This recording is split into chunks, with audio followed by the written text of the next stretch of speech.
नमस्कार दोस्तों, story inspire channel में आपका स्वागत है। एक बार की बात है जब गौतम बुद्ध हर बार की ही तरह सोने को अपने कक्ष की ओर जा रहे थे। वह जैसे ही कक्ष के अंदर आए, उनके पीछे पीछे उनका शिष्य भी आ गया।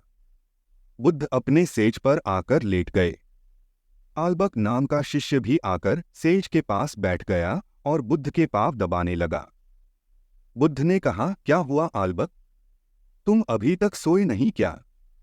शिष्य आल्बक ने कहा, नहीं, मुझे नींद नहीं आ रही है, बल्कि एक प्रश्न मेरे दिमाग में लगातार घूमे जा रहा है और यही प्रश्न मुझे सोने ही नहीं दे रहा।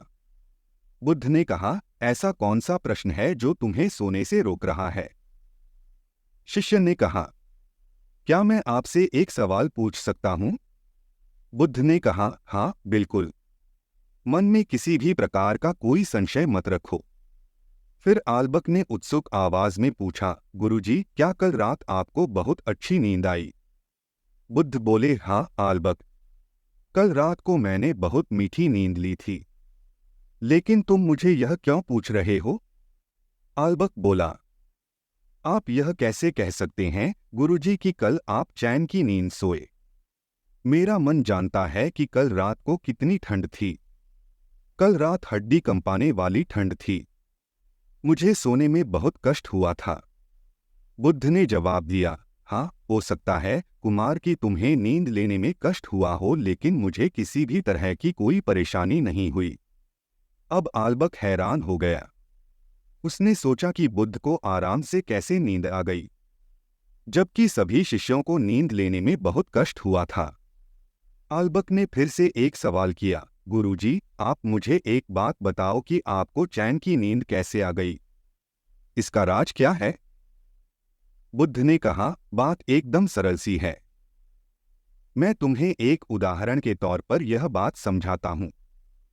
चलो मुझे एक बात समझाओ कि अगर कोई इंसान किसी महल का राजकुमार हो और उसके महल में हर प्रकार की सुख सुविधाएं हो, जैसे कि उसके पास सोने के लिए स्वर्ण का एक सेज हो, उस सेज पर मुलायम मखमली गद्दा हो, हवा खिलाने के लिए आगे पीछे दास और दासियां हो, तो क्या उस राजकुमार को सुख की नींद आएगी? शिष्य ने जवाब दिया, हाँ बिल्कुल आएगी, बल्कि ऐसी स्थिति में तो और भी अच्छे से नींद आएगी। आखिर उस राजकुमार के पास सारी प्रकार की सुख सुविधाएं जो हैं।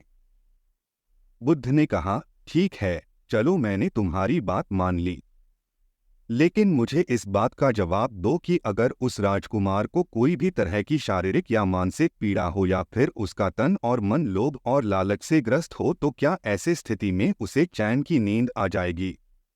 आल्बक बोला, नहीं, बिल्कुल भी नहीं, क्योंकि अगर उसे कोई मानसिक या शारीरिक बीमारी है तो वह तन और मन से परेशान रहेगा, और अगर उसे किसी भी प्रकार का लोभ है तो उसका दिमाग दिन रात उसी चीज का ही स्मरण करेगा।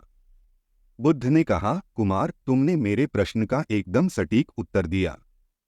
तो अब तुम मुझे बताओ कि मुझे चैन की नींद कैसे आई?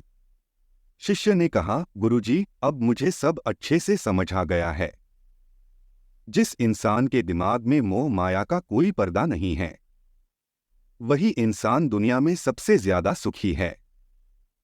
चैन की नींद लेने के लिए आपको सबसे ज्यादा किसी चीज की जरूरत पड़ती है, तो वह है मानसिक शांति की। जब आपका मन और चित्त दोनों ही शांत है, तब स्वाभाविक रूप से आपको नींद भी सुखपूर्वक आएगी।